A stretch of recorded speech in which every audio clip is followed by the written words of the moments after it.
always talking about the importance of money, resources, wealth creation. And a lot of people complain about, okay, what has happened in the past, but the reality is there are things that can actually be done to change the future of our lineage today. John Hope Bryant, founder of Operation Hope, has a new book out, folks. It is called Financial Literacy for All, Disrupting Struggle, Advancing Financial Freedom, and Building a New American Middle Class. He joins us in studio.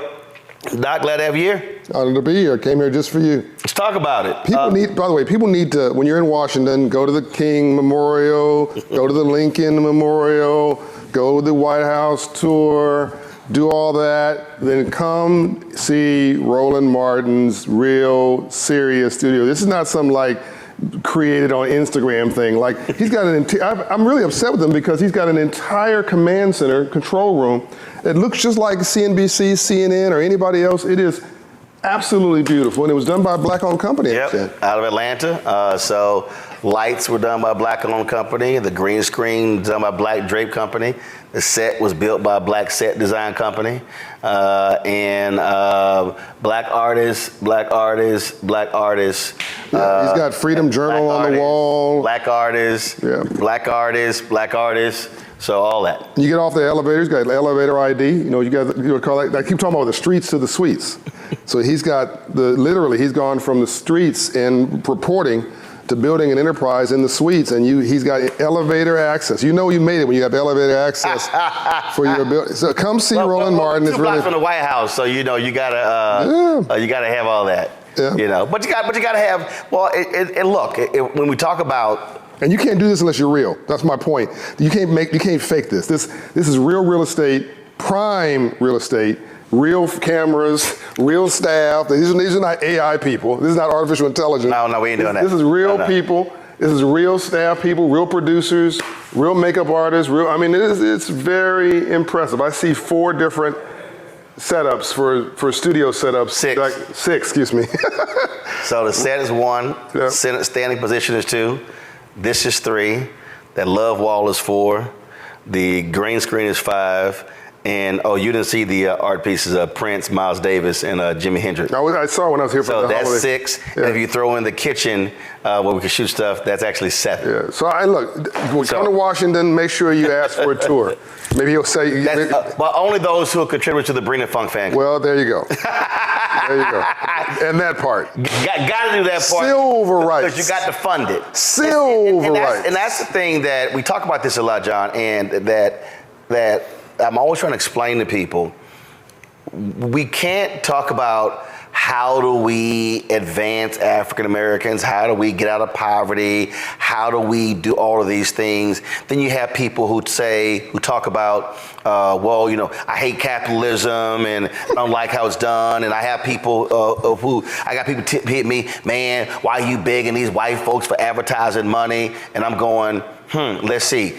Disney takes advertising money. Comcast takes it. Fox takes it. It's not white Netflix, folks, it's green folks. It's almost $400 billion spent every year in advertising. Wow.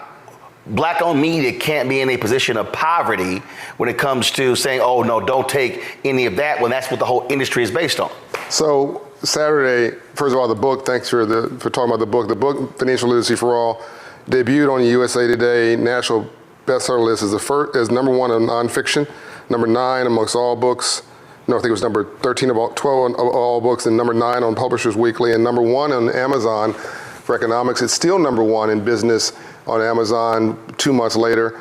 And best I can tell, black and brown folks are buying the book, and they're enjoying it. And so I encourage people to pull it out, put it in your kitchen table, have a weekly conversation, go into a school, teach folks about this, go to your sororities or go to your fraternities. Just make this a normal conversation. Go from civil rights to silver rights, from the streets to the suites. This is the new movement. Financial literacy is a new civil rights issue of this generation. On Saturday, you and I were talking, I think it was Saturday, you landed in Palm Springs, and on your Twitter feed, if you refuse to call it the new name, Same. Thank you. On your Twitter feed, where people are arguing about something that was pretty ridiculous, well, why are you talking about capitalism? I hate capitalism or something like that. But it was really funny. They'd say, I don't support capitalism, and they're on a phone, they're using the comments, they're making the comments on a phone or computer that they bought with capitalist money. In other words, you use your human capital to go get a job and be compensated for that talent, or you have a business that compensated you. That's free enterprise and capitalism. You then went and bought a product from a capitalist, which is Apple or Android or wherever you bought your phone. That's not the government. That's not a socialist. I'm not even sure what a socialist is. All socialism is the tax system. That's a whole other conversation.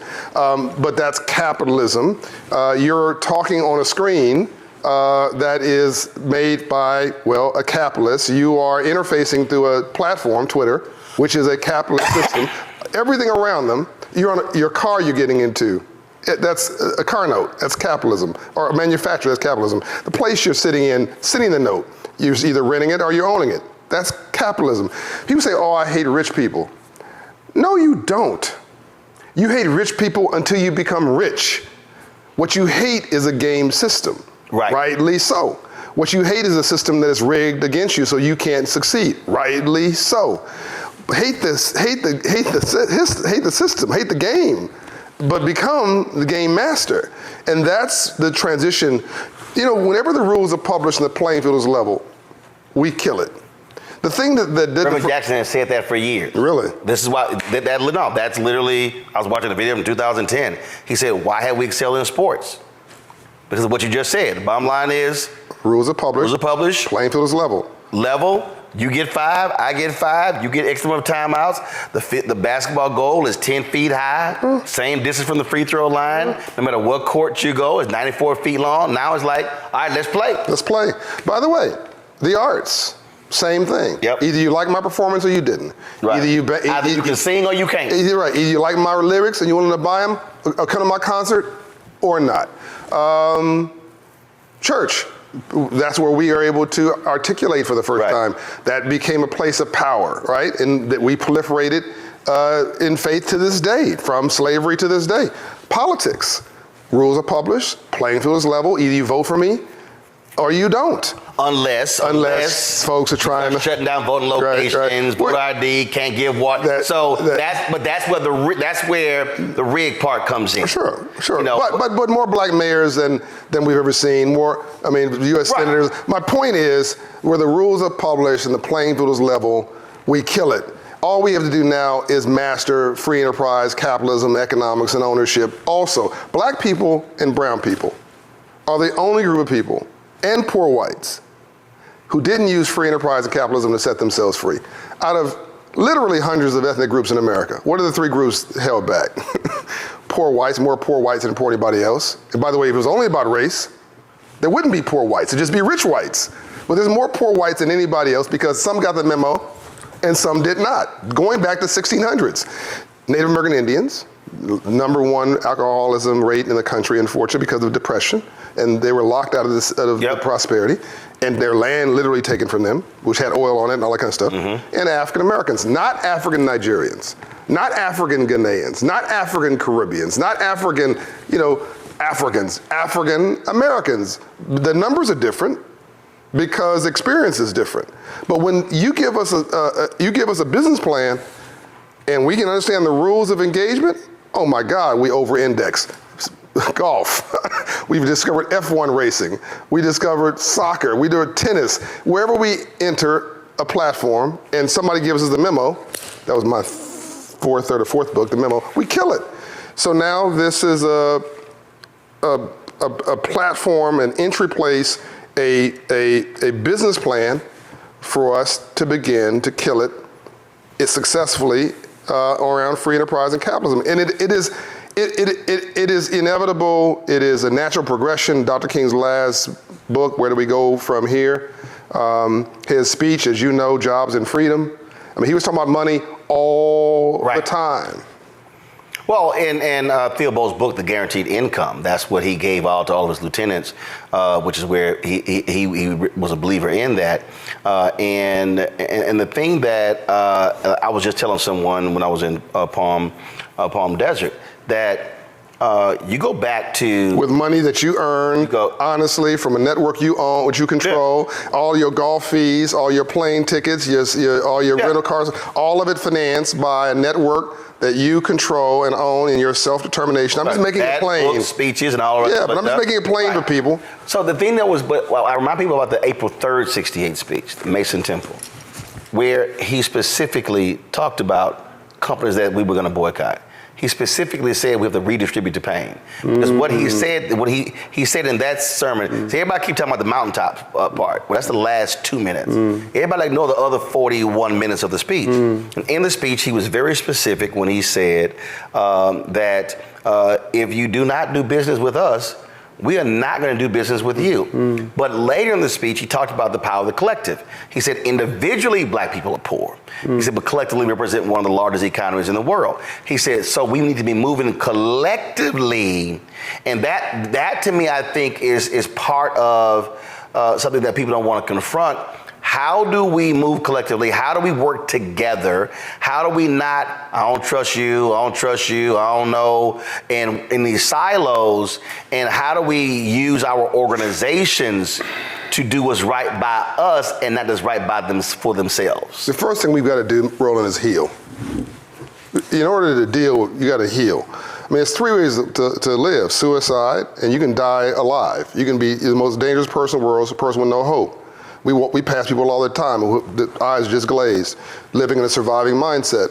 So you got suicide, you got basically surviving or dealing or hustling or trying to get by. Then you got healing, and most of us are in this sort of middle factor, the INGs, drugging, drinking, texting, sexting, sleeping, all the INGs. What we have to do is get to healing, and once we deal with that and then get the mindset right, then get the financial literacy right, then get our skills right, technology and financial literacy, get our business plan for the rest of our lives right.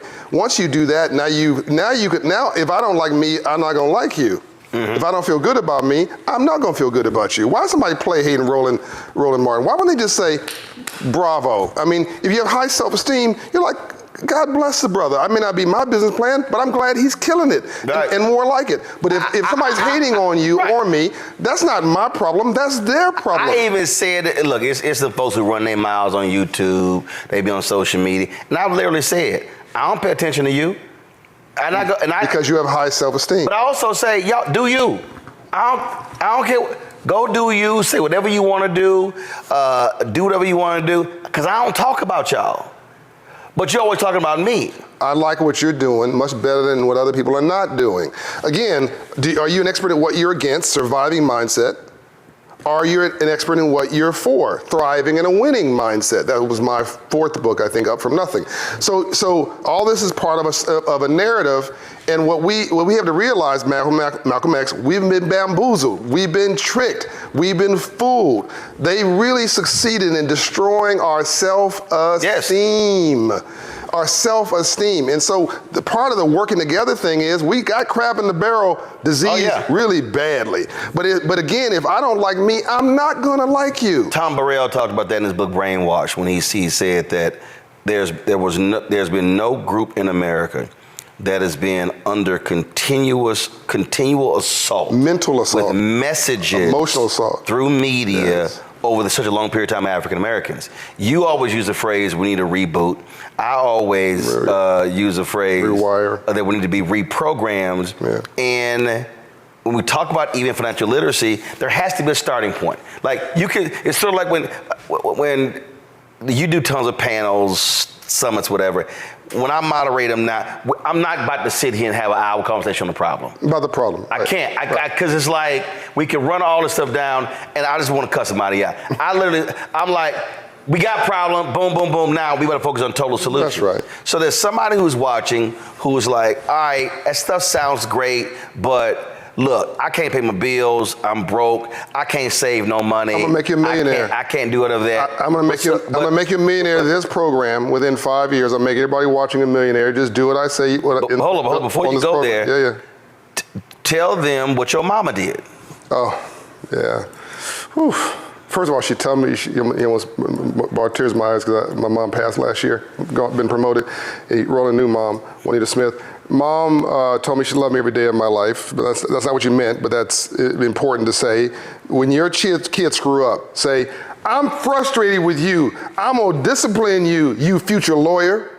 I'm gonna jack you up. I'm gonna give you a whipping, you future entrepreneur. In other words, you gotta discipline them and structure them, but you also gotta to let them, throw them into their aspirational future, because self-esteem, again, is that sensitive thing. So my mother told me she loved me every day of my life, no matter what I was making a mistake. I made a mistake, I wasn't a mistake. Number two, Mom worked and I know this is what you meant, she worked an hourly job at McDonnell Douglas Aircraft. She made $15 to $17 an hour, Juanita Smith. And Mom and Dad divorced over money, so everybody thinks I had a silver spoon in my mouth. My sister Juanita, my mother, my sister Mara, my brother Donnie. I was the youngest. In South Central LA, we had a gas station, hustle, apartment building, gas station in Vernon and Normandy. Home on Martin Luther King Boulevard was called Santa Barbara.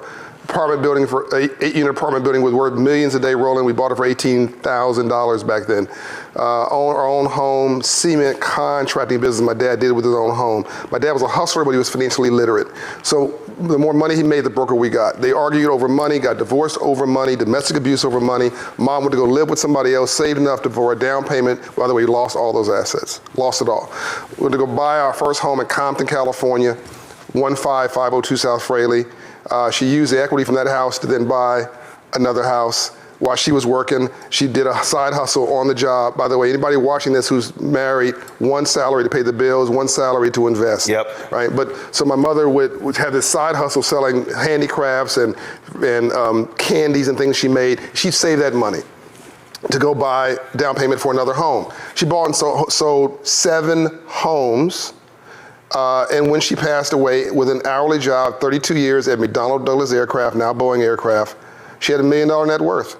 She had a will, she had a life insurance policy, which she cashed in. She had a burial policy. You know, when I had to go do a GoFundMe campaign to bury her. Can we please stop this? Please stop the GoFundMe campaigns for burial. It costs you $25 or $4 to get a $25,000 insurance policy. You can get, for $40 a month, you can get $1 million life insurance policy. There's your generational wealth, getting ahead of myself. Mom had a will, an insurance policy. She had a savings account, had, X dollars in it. Right. And she had these homes that she bought and sold. And when she passed away, there was $1 million that could be distributed, that was distributed over time to her heirs. And so here's a working class woman at basically $18 an hour. So don't tell me with a high school education, went back to school at age 62 and got her high school equivalent and marched with cap and gown. So this is possible. I'm gonna lay out before we finish how everybody watching this can become a millionaire within 5 years. How?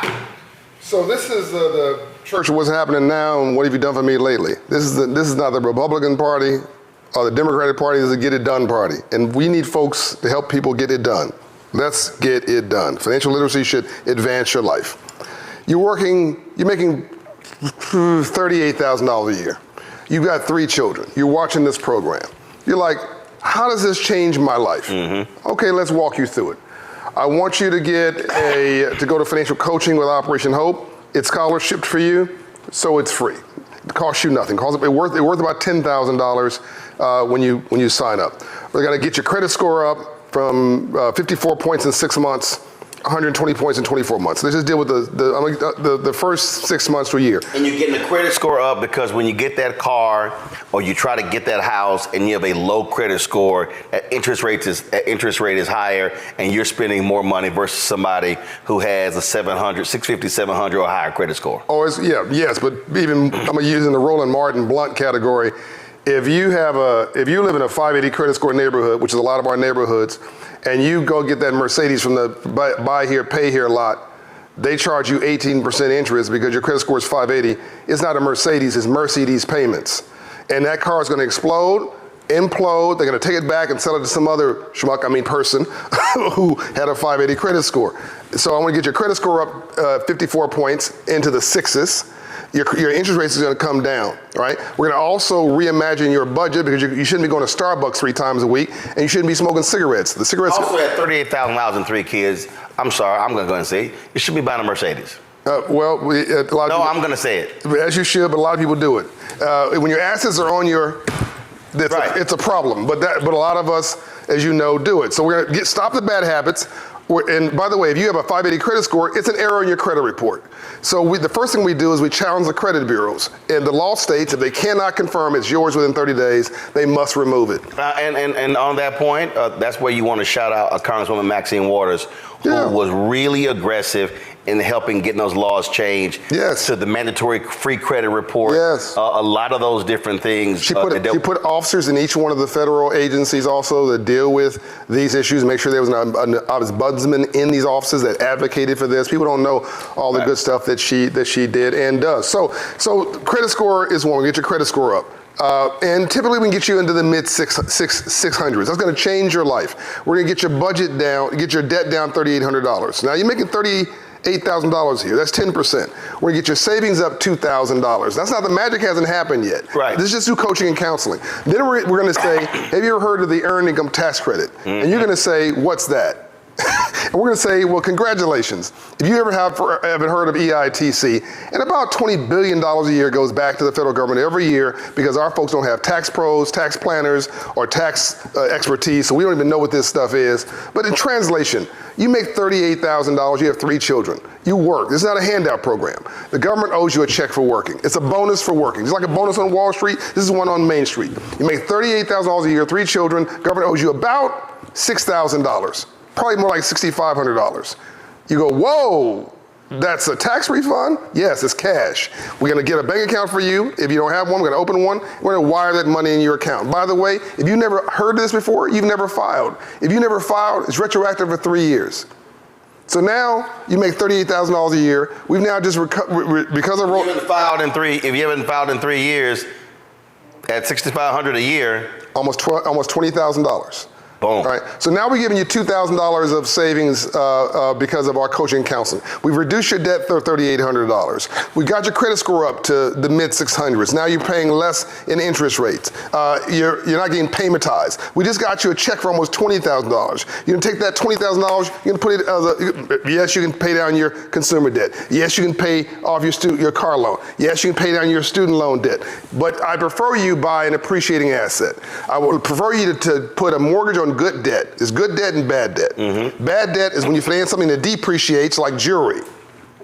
And good debt is when you finance something that appreciates like a home. 43% of us own a home. Customized jewelry, but go ahead. Look, I was watching this show the other night, last night actually, with this NBA player. I'm not picking on poor people. NBA player said he was in a car, and this jeweler was in the back, he had bought a $50,000 he's got his bonus check, $50,000, piece of jewelry, probably cost the jeweler $8,000, by the way. And the guy behind him, the NBA player behind him, was competing with him. They compete more off the court than on, and he wrote a $250,000 check to the jeweler at the same time. $300,000, that jeweler probably spent maybe $20,000 on that. The rest was pure profit. And you're going to sell it, and you can't sell it for a fraction of that. And it wasn't a black jeweler. No, it wasn't a black jeweler. Okay, anyway, but back to the story. So now you can take $20,000 or some portion of it, pay a little on your student loan debt, pay a little on your car loan, down payment on a $100,000 house. I want you to buy the best house from the worst block. I want you to buy in the hood, D-A-H-O-O-D. In Paris and inner cities called France. Now, hold up. So you want... First of all, you're saying buy in the hood because, one, it's centrally located real estate. Centrally located. 2, land is cheap. Yes. Okay. And they were stupid enough to put us there, but now they want it back. Right. Anacostia, 20 years ago, 30 years ago, 40 years ago, 50 years ago in the Industrial Revolution, pollution, where's the worst place you can sit?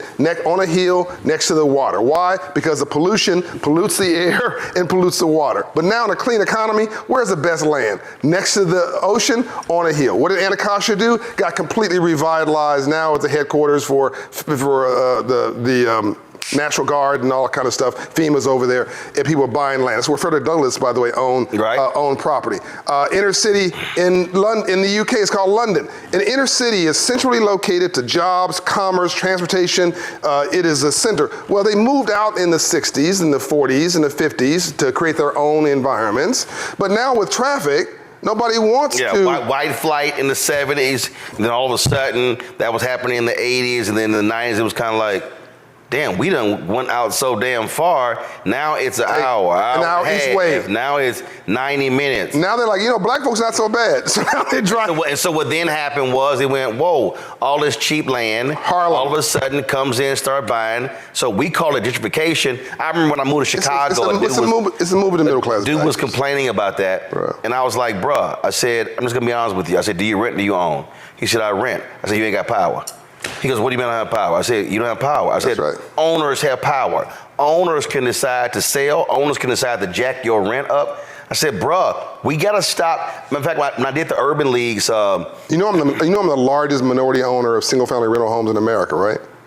Me, personally. Mm-hmm. I mean, Promise Homes Company, 700 homes. And I'm encouraging not to rent. I'm encouraging you not to rent. You come to me, get that job at McDonald's. Do it for a little bit and then bounce. Go to Walmart. We all have those jobs coming up. It wasn't meant for you to stay there forever. Go there as a stepping stone, get your career, get your degree, and keep it moving. Come rent from me or somebody else. Frederick Douglass, by the way, owned $6 million worth of rental real estate in Baltimore, Maryland. That's how he got his freedom and was able to be an abolitionist, because he had free enterprise freedom. He even put his own check into the Freedmen's Bank.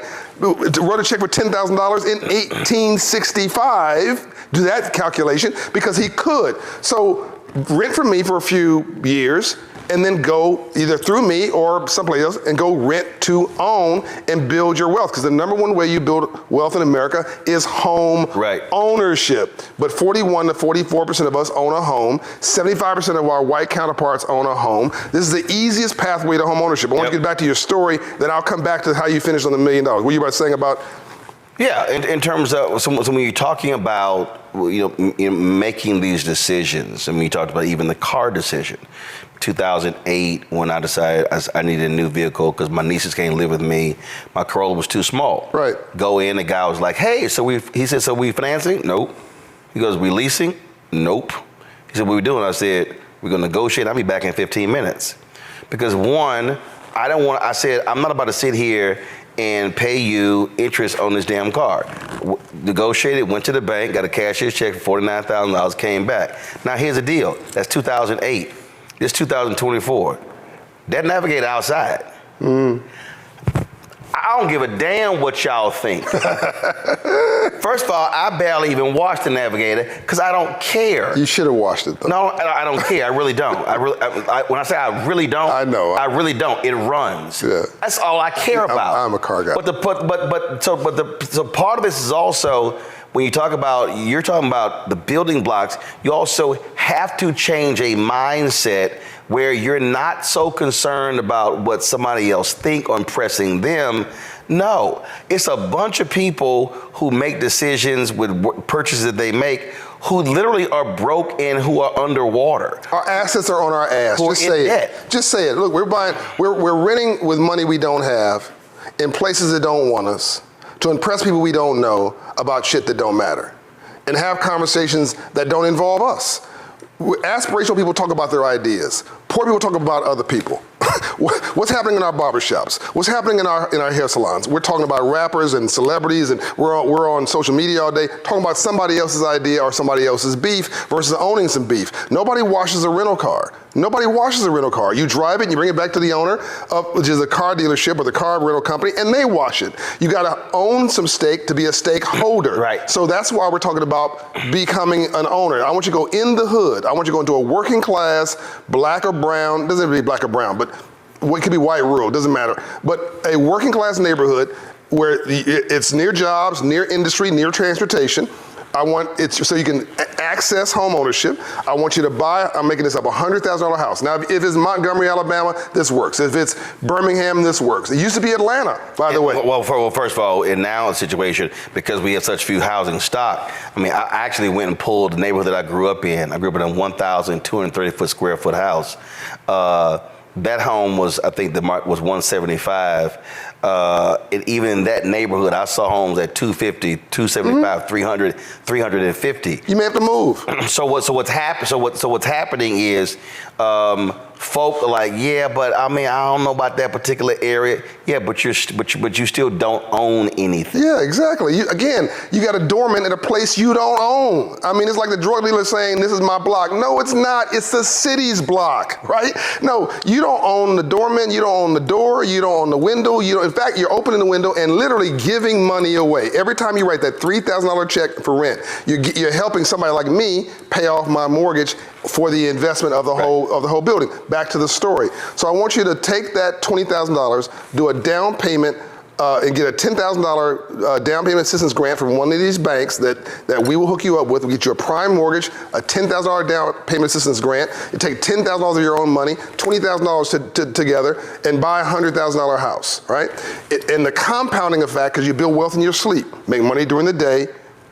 You may have to watch this over again, by the way. You build money, you build wealth in your sleep. We confuse making money, making a living. We think that's all there is. No. If that's all you're doing the rest of your life, you'll be broke. Right. You've got to build wealth in your sleep, which is stocks, bonds, investment, real estate, et cetera, et cetera, et cetera. Buy that home and sit on it. All right? Now you got to live somewhere. Live in some place you own. People say, "Oh, well, I don't own the bank. I don't own the home. Right. The bank." Right. Dude, folks on social media like, well, if you do that and it's a 30-year mortgage, you don't own the home. The bank owns the home. That's ridiculous. No, if you don't pay, the bank will own it. If you don't pay me, I'm gonna own it, right? I mean, so this is real common sense. If you get the tax system was designed for home ownership. So if you get that 30-year mortgage, 20 years of that's interest payments. You can write it off against your taxes. So that you're basically getting that money back every month. You're paying $1,200 a month out. You're getting $1,000 back in a tax refund if you do it right. So when I was in the situation, in the position, I gotta get to the $1 million, but go ahead. When I was in the position where I had to make a decision to whether or not I wanted to pay off my house, and my CFO was like, "Well, if you do that, won't even tax write-offs." I said, "Look at that interest rate, and look what I'm paying on interest." I said, "What year was this?" This was 2004, 5. Okay, yeah. Mm-hmm. So I told her, I said, "No, I'm paying this off." I said, CNN, Tom Joyner, I'm speaking, I got books, and so I said, I had overpaid taxes twice and got two $25,000 refund checks. And I was like, no, I said, I'm paying the house off. And so she was like, yeah, but I said, no, I'm not worried about the interest rates. I said, because, again, I knew TV contract, look, 3-year contract, no, you got a 1-year contract that gets renewed. Right. So what ended up happening was, I paid the house off. Right. So the only thing I'm not paying every year was taxes. Property taxes. Yeah. Property taxes. Yeah. Which is another way we lose property. Right. Well, my sister, her two daughters would live in the house. Then my parents, they moved into the house. Yeah. Sister, daughters move out. My nephew, who's working for a bank, he moves to Dallas. He lived so literally, there have been 3 generations of family living in the home. Right. But the other thing is that by my parents living in my house rent-free, that also impacts our entire family in terms of culture. There you go. So again, so when I explained to my CFO, no, this is why I'm paying it off. Yeah. So now I said, and as I get older, I got a house that's paid off. I just make enough money every year to pay the property taxes. Mm-hmm. I said, and so it was, but it was forward thinking. Yeah. And I've gotten calls for the last 6 years, folks trying to buy it in cash. I'm like, nope, don't even call me again. Don't sell. That's another thing. Don't buy it. Don't sell. I bought it at 122. Yeah. The value now is 340. Yeah. So yeah, I bought a condo. So I bought a townhouse in LA. I forget what year, 2004. Bought it for $170,000. No, I bought it for $220,000. It went down in the 2008 crisis to one something. All my friends were like, sell it. I didn't freak out. I'm like, I gotta live somewhere. Right. And so then I moved to Atlanta. I rented it out to a police officer who didn't pay, who paid late. I rented it out, but I forgot about it. Then about 2017, I went to go sell it. And I needed some money to buy something else, and I called a realtor, a friend of mine, black realtor. Hey, what can you get for me for this condo? Now, supposedly I'm the financial literacy expert. Roland, I was laid out, stunned. You bought it 175. I bought it at 220, went down to 175 in the crisis. That's the last time I checked. Right. Now, I didn't do anything to this house. I didn't paint it. It's a townhouse. I didn't paint it. I didn't do nothing. I just paid the mortgage, right? And that was being paid by the renter. I was just paying the property taxes. $750. Wow. I said, excuse me? He said, yeah, the market for that is $750. Sell it.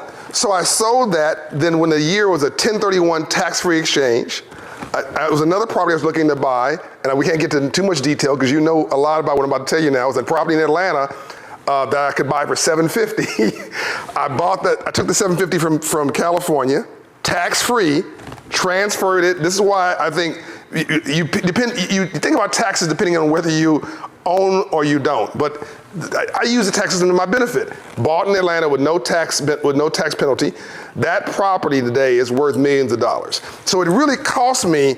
My down payment of that $220,000 condo was about $30,000. That's really that and property taxes every year, which was $1,000 or something. It's all that cost me, and that ultimately creating a multi-million-dollar property by financial literacy strategy. Going back to this exam, and I bought a place in Turks and Caicos that's doubled in value. I didn't do anything. I just bought and hold. So buy this $100,000 house, $20,000 down. Do not sell. Within 2 years, I want you to go and get a home equity line of credit on that home and take some equity out of that home and buy a second home. Now I want you to buy something that's raggedy now. You could buy in Atlanta, when I moved to Atlanta, you could buy a home for $15,000. A raggedy home with a tree in the roof. That's exactly the one you want. Buy a home, get some local contractors, black folks, brown folks, buy it, rehab it, and rent it. So I want you to buy it, get a construction loan, future value, take that money from your home equity line of credit, put it as a down payment, construction loan pays the rest. Now this is good debt. Finish it with minority contractors, I hope. Half of my contractors at Promise Homes Company, by the way, are minorities and women, and rent it out. Then, in the year 4 now, do it again. Take the equity, buy a third home, rehab that one, rent that one out. Do not sell. You're a millionaire. That's $1 million net worth. Then I want you to get while you're healthy and young, every young person watching this, go buy your life insurance policy. Knock it off. Stop debating it. Get a term policy. I don't care what you get. What age? I mean, if you're 20, 25, 35, if you're 35 years of age and you're in good health, no one's going to question, the insurance company's not going to question your health. They know you're not going to drop dead. If you're 50 plus. It's going to be slightly more expensive, but still get one. So if you're 25, you're going to spend $50 a month and get $1 million policy. If you're 55, you're going to spend $100 a month. It may be a $100,000 policy, but you want a policy. Right. And by the way, if you work for a corporation like even mine, I have 400 employees. You don't know when you pass away, there's a $25,000 burial situation, death policy inside of your health insurance policy. I want everybody go read the paperwork now. If you have health insurance right now, go read the fine print. There's probably a burial or a death policy inside of your health policy. That's the $25,000 to bury a loved one. You don't need a GoFundMe page. You should do that for the investment. You should do that for some big idea, not to bury the past. We should be creating generational wealth through life insurance policies. $1 million policy for somebody who's 25, 35 years old watching this is generational wealth. You can get it for $50 or less a month. But you do this whole thing I mentioned, the will, simple will, a life insurance policy, earning them tax credit. Thank you, Roland, for giving you a check. Because of him, you're watching this. Financial coaching through Operation Hope, which I've scholarship to you at between $5,000 and $10,000. Sign up to the 1 Million Black Business Initiative, by the way. Your 9-to-5 job will finance your 5 to 9 gig. So before I go, get ready, Mustafa and Larry, person in our chat. I got no kids. Why would I want life insurance? Mamma mia. I mean, first of all, you don't want to be a burden to society when you croak. Number two, it is a vehicle for savings. Get a whole life insurance policy versus a term life insurance policy. It's a savings vehicle. This is the wrong mindset. Like whether you believe you can or whether you believe you can't, you're right. Is the glass half empty or the glass half full? It depends who's looking at the glass. Get your mindset right. Stop hating on capitalism and saying you can't do this and do that, and do something. Stop waiting for the perfect to be the death of the good. The perfect is the death of the good. Just do something. Like, if you're broke right now, it's like people say, well, try God. Well, why should I do that? Because God cannot possibly mismanage your life. Worse than you are. Give him a shot. Look, black people are one of the few people on the planet who've not used free enterprise and capitalism to set them free. Say what you want about Jews. I want a black Jewish business plan. That's what I want. 7.5 million of them, they represent most wealth in this country, and they were discriminated against, jacked up for going back, centuries. There's only 15 million of them in the world. It's unbelievable. Nigerians, they're black, but if you look at the chart I sent you last week about income levels, Nigerians are right at the higher level of all groups in America on income levels in America. By the way, whites are below them. These are black people, but they got their mindset right, and they are, as we know, they're natural hustlers. By the way, the number one group of young people in the world populating, Nigerians. So within our lifetime, you're going to see a majority of minorities in America. You're also going to see a majority of minorities populate the world. And if we don't figure this free enterprise system out, everybody's going to be broke. And you've never had a superpower that wasn't the economic power at the same time. So I need this brother to change his mindset. Just try what I'm saying. Right. It's not about the life insurance policy. It's about the action. Like you go to 1 million black business, you sign up. You try it for 2 years. It didn't work out. But now giving you a hustler's mindset. Now giving you an entrepreneurial can-do mindset. Well, you can take that into a job. You can take that into a career. Question, Mustafa.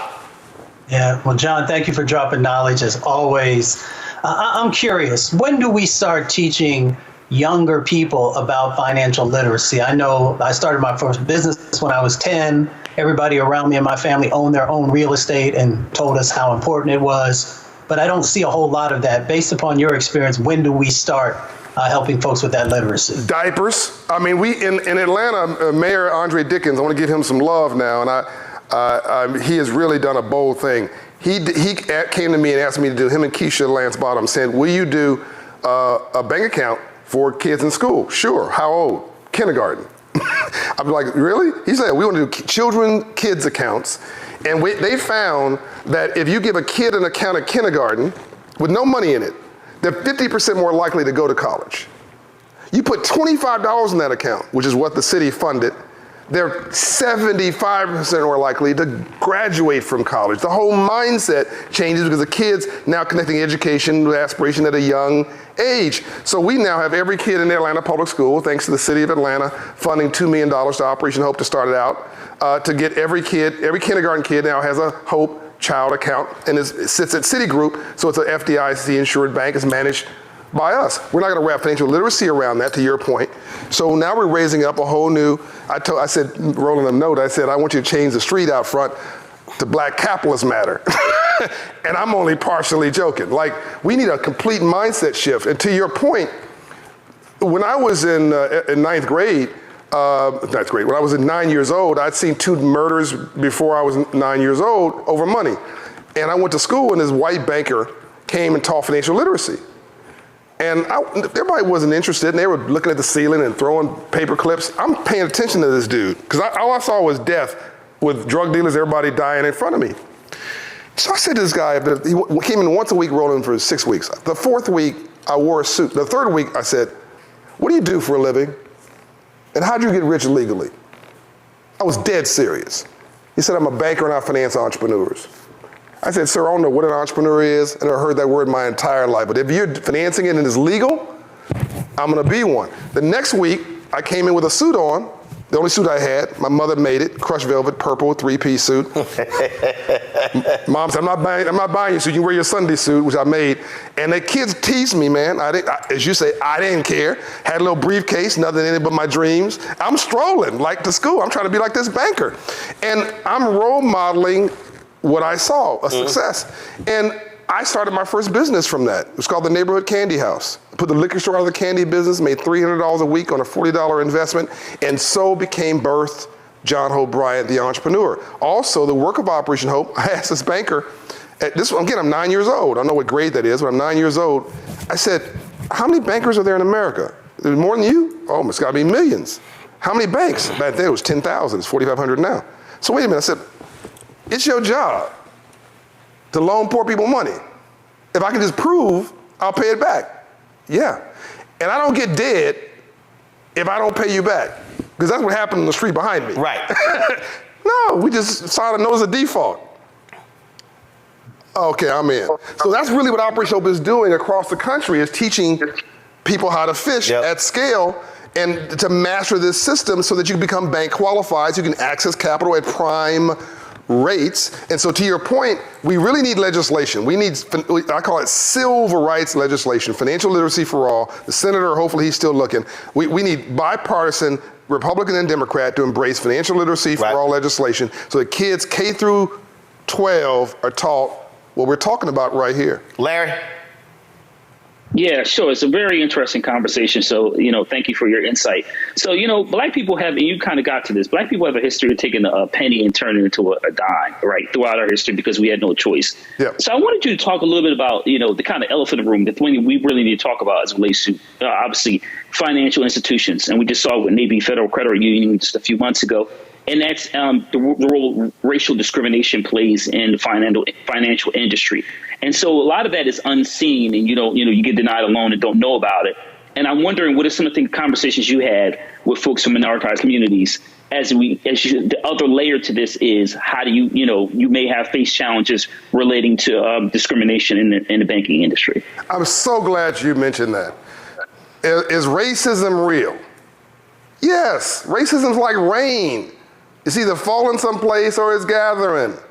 So get out an umbrella in the color you like and start strolling through it, because it's not going to change. It hasn't in 400 years we've been here, so you must. So was Navy Credit Union real? Yeah, the guy walked in here, everything was right about his profile. Absolutely. Is appraisal discrimination real? Without question. I have a home that's $1 million house in Atlanta, in near, I don't want to get too specific, but the Camp Creek area, the Cascade area. But that home in Buckhead would be $3 or $4 million, the same home. So I understand that, but I'm not focusing on what somebody else has that doesn't have it, or whether it be $4 million. I know I got $1 million house in Cascade, and I'm gonna get prime rates or whatever. And so discrimination is real, but this whole concept of white banks, we need to knock that off. In 1920, there was a white bank. In 1850, there was a white bank, literally a family of white people who probably were racist, who owned the bank. Today it's publicly traded. I own Wells Fargo. I own Bank of America stock. People watching this, I hope, are stockholders. So it's not a white bank, it's a green bank. Now, is there a person there who's racist, who may be your loan officer? Probably. Let me tell you something. You get a credit score with a 7 in front of your name, 720, 750, 780, my mother was 854. The bank just says yes. They may hate you, they may talk names or words about you, but really they want to make some money. And the computer, there's AI now, the computer at midnight is not asking your race. The bank will just say yes. Get your debt ratios up, your debt down, your income ratios proper. We can show you how to do it at Operation Hope, because we know what the bank will approve. Get that credit score up, as I mentioned. That's the most important thing. You have to have an income. And I guarantee you, in fact, not only will I guarantee the bank will say yes, if the bank discriminates against you still, because there's an exception to every rule, I will fund your loan. Operation Hope will put up our balance sheet that if the bank does not approve your loan, we will. And in 32 years of doing this, I've never had to fund a loan. And we funded $4.5 billion of prime loans for home ownership, small business ownership, et cetera, because we know how the system works. So, and by the way, you haven't mentioned it, but let's also deal with black banks. We should support black banks. I have a deposit at various black banks. The problem is they're just too small. They're too small, and their cost of capital is too high. They're afraid to death of loan loss. So they're gonna, unfortunately, in many cases, we should support black banks. Please hear me. We should all support black banks. We should have $1 billion asset black bank. but it's an and conversation, not an or. You probably need a relationship with them for savings and a checking account maybe with an ATM, and then you have a lending relationship maybe with them and a major bank that can give you, more optionality and prime access to credit. Sometimes you go to a minority bank, they're going to ask you for more down payment. They're going to give you a higher interest rate, and it's going to be less attractive terms. And that's not racism. Like, that's somebody looks just like you. They just have a more delicate balance sheet. They don't have the strength that the other banks have. So we just need to be more sophisticated in our approach. Discrimination is everywhere. Bias is everywhere. By the way, I got bums in my family. I don't need to go outside looking for one. I got bums who are related to me. We all can relate to that. We all have a Pookie in our family. Pookie them, right? So I over-answered the question, but it was a really important question. You have been really focused on going after the folks who despise DEI. Explain. Yeah, so this is just stupid. This is ridiculous. The folks who are canceling DEI are literally shooting America's business plan in the foot. And I wrote something called the Business Plan for America. I had a chance to debate Bill Ackman, the billionaire who led the DE&I effort, anti-DE&I effort around the country. I debated him at the Milken Conference privately in a private session last Monday, I think it was, the same day the Business Plan for America was released on LinkedIn. And I can't tell you what was happened in this session. It was a private session, but there's been some articles written about it. And all I'll tell you is that the articles are not inaccurate. And I will also tell you that no one disagreed with my business plan. My business plan is just math. To quote Melody Hobson, I like math because it doesn't have an opinion. God has a sense of humor. Ambassador Young said, and he was on that balcony with Dr. King when he was assassinated, to live in a system of free enterprise and not to understand the rules of free enterprise must be the very definition of slavery. That's sort of where we were to where we have been. Here's the irony, Roland. 1950, America was white, 90% white. These are just the facts, shocking numbers. 1950, America was 90% white. That meant that what Dr. King, Andrew Young, Dorothy Hyde did was a miracle, right? It was just the right thing to do. Today, America is 40% black and brown. Within 10 years, it'll be a majority of minorities.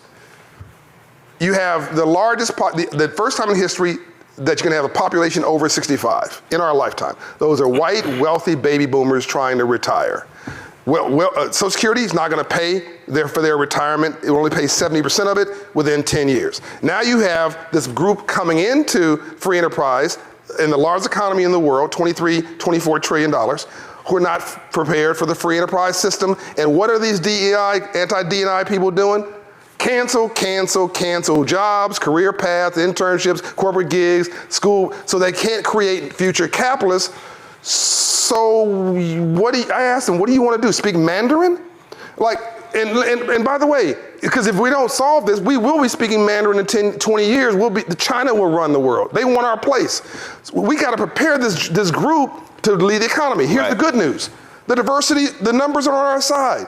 Biggest economy in the South, the traditional South. People just love messing with me. Oh, the South is Texas. The traditional South, Atlanta, Georgia.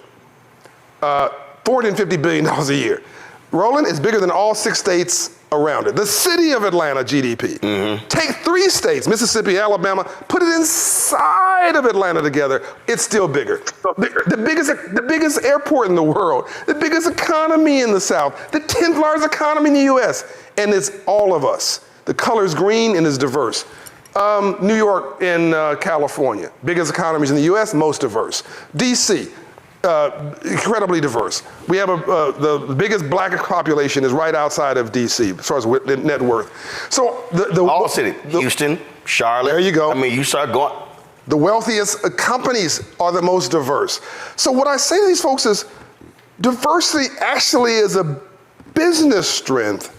The broke places are folks who actually have said, no, we don't want none of that progress. We want a white water fountain and a black water fountain. You go to some of these cities in the South, it looks like 1960. Nothing has changed and their economies have gone backwards. So the reason I like this argument is it's not an argument. you're hitting your face on my fist. The math is indisputable, and if we don't solve this, 4 countries want to take us out. China, Russia, North Korea, and Iran, which just became more volatile over the weekend because their president died in an accident. They want to take us out. Helicopter crash, yep. But they can't do it on a fair fight, Roland. We are screwed up. America's got all kind of problems, right? Democracy and capitalism are horrible systems except for every other system. America's a jacked up country except for every other country. I keep telling people, I hate America. Here's a plane ticket, right? They're not going nowhere. We have an incredible system that we need to make better. And the least of these God's children, us, just might be the salvation for the future of America as a superpower of the world for the future and the largest economy in the world. We just may save it by becoming financially literate, by becoming stakeholders and owners, by voting, and by being like almost moral capitalists. I know this is crazy talk, but right. I think it's actually a radical movement of common sense. And you know, I always get a kick out when people say certain things, you know, I'll run their mouths. It was so funny. Somebody had tweeted, Roland spending so much time talking about his house instead of letting Franklin drop jewels on financing. This is the problem I have with this guy, ego. Huh? You know, and I had to respond back. I said, first of all, you clearly ain't paying attention because his name ain't John Hope. Oh, they thought it was John. Like Franklin. John Hope Franklin passed away several years ago. He was a historian. It's John Hope Bryant.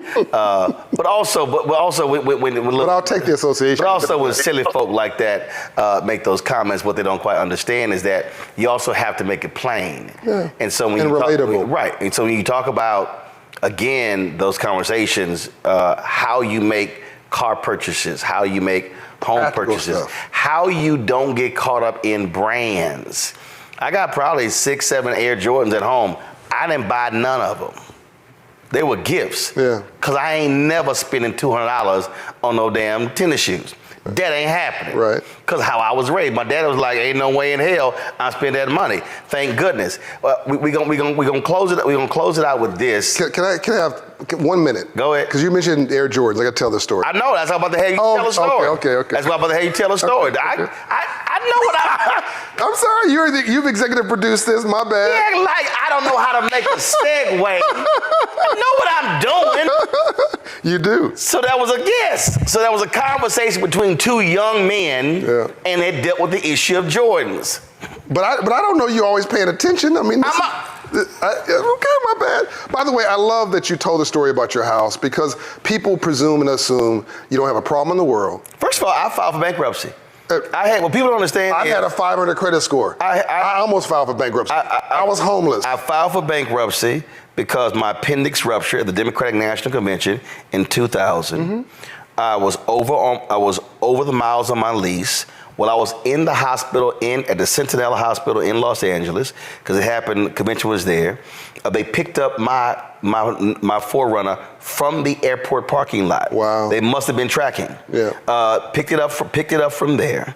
Had to file for bankruptcy because I didn't have health insurance. That's right. And so it was nearly 60+% of Americans filed bankruptcy because of health insurance. By the way, the Biden administration and Vice President Harris have created a situation to get any charges on your health insurance will come off your credit report. Yep. It's not well known, but that will not work against your credit report. We covered that when she spoke in Detroit. Yeah. When she spoke in Milwaukee. Doing an economic tour, which and then when I filed bankruptcy because they were going to foreclose on my home. And the home that I now own. Mm-hmm. And what happened there was a friend of mine, Mike Price, God rest his soul, Mike was like, Roland, he said, don't worry, because see, black people, we freak out. We have stress. Oh my God, and we will let people call us, email us to death, and we would drive our blood pressure up. He said, Roland, the moment you file for bankruptcy, they can't call you, they can't email you. Mm. He said, if you don't have the reason. It was not chapter 7, it was chapter 11. I mean, it was a reorganization. Right. So what he laid out was, he said, then what happens is, if your income is this and you can't pay all of that back, he said, it's going to get nearly all wiped out. And actually what happened, until I got the job with the Chicago Defender. We're not supporting bankruptcy filings. He's just telling you the path. Well, but here's what I'm not supporting it. But here's what I do know: white folks have used bankruptcy as a financial measure planning, including the former president. I was sick because I was sitting in one of the waiting for them to get called, and this dude sitting next to me, white guy, it was his fourth bankruptcy, and he's explaining to me what he did. He's explaining to me all the stuff that they bought, the jet skis and all that sort of stuff like that, and I'm looking at because I was looking at him and looking at all the stressed out black people. But so the thing there was, and so again, it was all going to get almost wiped out. Then I got the job with the Chicago Defender. It was paying me $110,000. Like, oh yeah, you got to pay everything back. I said it was fine. But the point is, people have to recognize we're not sitting here having this conversation as like some people. I guarantee you're thinking, oh, Roland, John, they got money. No. I had a secured credit card with a $200 limit backed up by $200 in cash. I mean, I grew up in the hood. I was so poor I couldn't afford the OR. Well, after the bankruptcy, I refused to deal with all that credit card drama. Took two CDs, gave them 20 grand. Certificates of deposits. That's the backup for my credit card. Yeah. I pay it off every single month. Yeah. So coming out of a bankruptcy, where the house almost got foreclosed on, where I had almost $100,000 in medical bills, paid the house off, today have no debt, launched this with $350,000 of my own money. Right. This has no debt. So I'm able to make decisions that where I'm freed from the shackles of debt. And so for the fool who was watching saying, me talking about my house, I did that because there's somebody who's watching and listening who has been in the same position. That's right. We'll be inspired. Who maybe had no idea that, and understand, filed a bankruptcy in 2004, got out of the bankruptcy in 2008, paid the house off in 2009. Yeah. But hurt people, Roland. Look, if I like what you're doing much better than what other people are not doing. And most people don't have a business plan for their life. And so criticism becomes an easy sport. Oh, by the way, because you said something earlier, I do want to just go. I do want to say this here to the somebody named Al Khatib. This also shows you when you're not smart when you tweet stuff. Because this person here claims to own the premier multimedia management and production company, and they have their website. I'm not going to give it, but see, if you were smart, you would have tweeted me about how do you partner with your multimedia company, your production company. Are you hiring them to do versus criticizing me talking about my house. So one thing you just guaranteed, you would never get called. Go ahead and make your fight. By the way, the panel made a great point about discrimination in banks. And what I'm going to tell you is that a lot of my entertainer friends, they'll call me because we want to be the rappers. The rappers want to be us. The rappers want to be business people. And they'll call me and ask me money questions. A lot of them they're banking with the branch manager. They're worth millions. Right. But they don't have, so this is my point. You need relationship capital. You need, if you hang around 9 broke people, you're gonna be the 10th, right?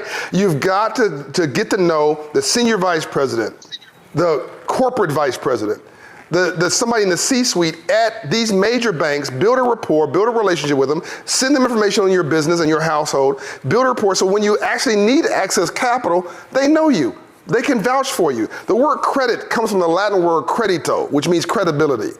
The word capital comes from the Latin root word capitas, which means knowledge in the head. And banking is a faith business. Faith, credibility, and knowledge. It has nothing to do with money. If you understand this system, you can access capital at scale. I do now what's called non-recourse debt loans. I did a $100 million refinancing of my real estate portfolio at the Promise Homes Company earlier this year. It was non-recourse debt, which means I don't personally guarantee it. But when I started out in Roland, everything was personally guaranteed. A paper clip was personally guaranteed because I was broke. So that's the way this system works. You have to learn to manage. With that joke about banking, a bank will loan you money when you prove you don't need it.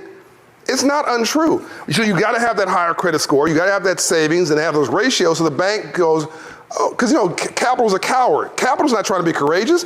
Capital's trying to find the highest return with the lowest risk. By the way, so me too, by the way. I want to have the lowest risk with the highest return.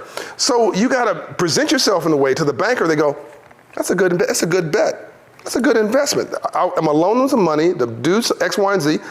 I'm going to get it back. That's the way the system works. Right. If you look like a credit risk, if you look like you toe up and the flow up, they're not going to loan you money. That's not discrimination. That's a toe up a credit report. And when you go to the club tonight, everybody, some people have heard me say this before.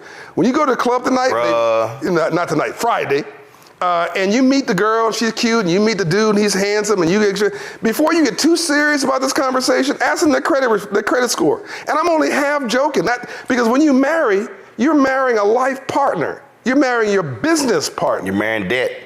Or equity. Okay, here's a story.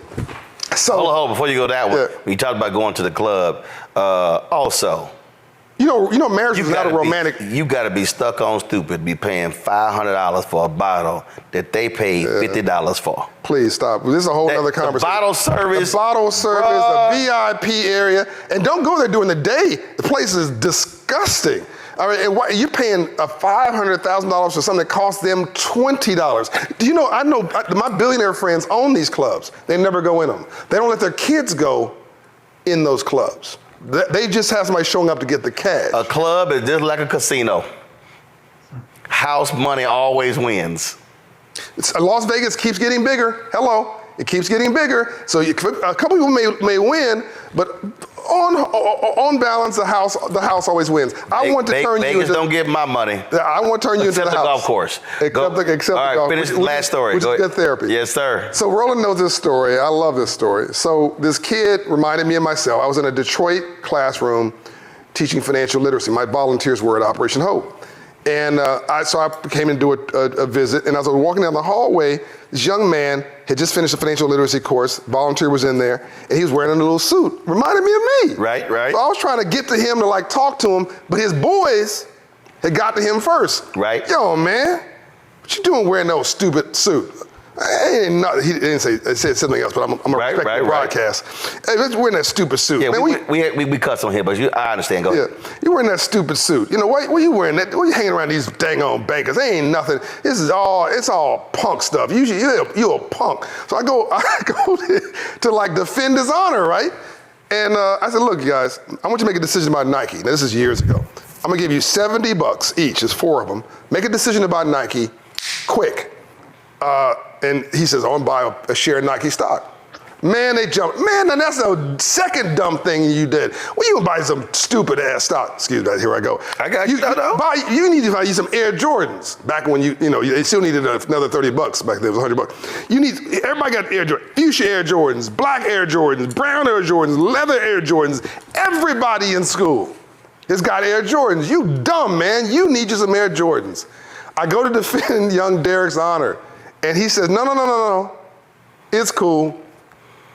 I want them to buy those shoes. Because when they do, they're making me money. Bingo, light on. I'm like, okay, this kid gets it. There's a difference between being broke and being poor. And for the folks who don't know, Anthony, go to my iPad. He was saying that Anthony, go to my iPad. This, y'all, is what Nike stock is at the close of business today, $92.82. So today, the reason Michael Jordan is a billionaire, and Michael Jordan, his mama forced that, Michael gets 5%. Michael gets 5% of Air Jordan sales. Oh, yes. 5. Yes. Nike gets 95. Equity. But Michael Jordan is a billionaire. Because of that, not because of playing ball. Not because of his NBA contracts. Right. Not because any of that. Right. Because just 5% of the money the Jordan brand makes. So what the young man was, to tie this together, we got to make smart sexy again. What the young man was saying was, y'all can talk all you want. It's what you said earlier. Not 1 ounce of my self-esteem depends on your acceptance of me.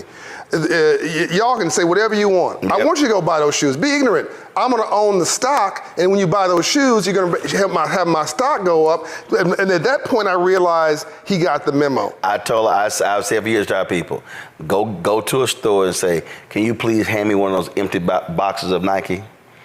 I said, and buy your kids some stock. put that stock certificate in that box under the tree and wrap that sucker.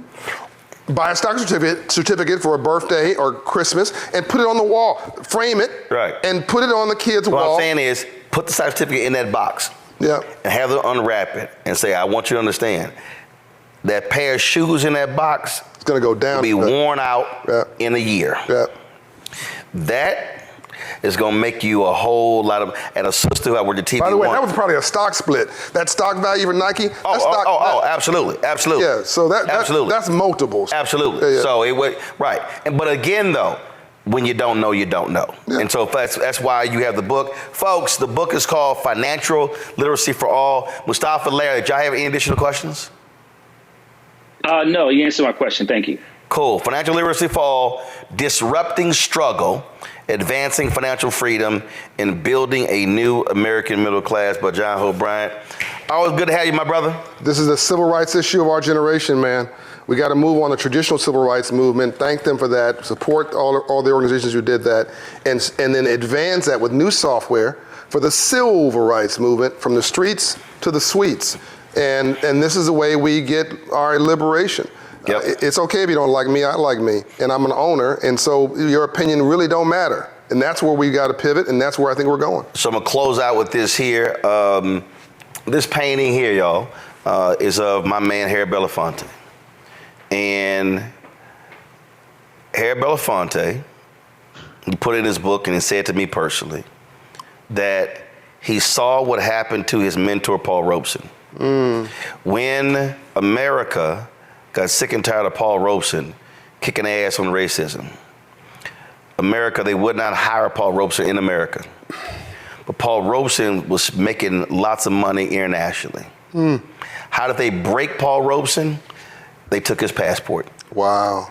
He got some checks singing over the phone, talking to rallies, Wow. but he couldn't leave the country. Wow. So Harry Belafonte said, we saw what happened to Robeson. Robeson died broke.